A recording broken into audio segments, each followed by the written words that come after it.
Today, I finally understood something that confused me mostly in make.com, and that is the format number function and how it connects to data from other steps. So, I built this simple automation. It pulls weather, it pulls daily weather forecasts, and it calculates the average temperature for the week.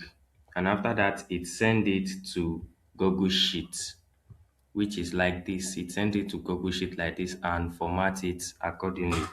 I hit a real error while I was doing it, and I traced the error back to the wrong step reference. I fixed it and I watched the correct data land in my sheet.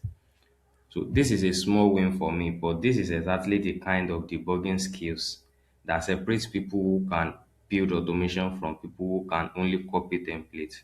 I'm still learning, but I know that I'm getting there.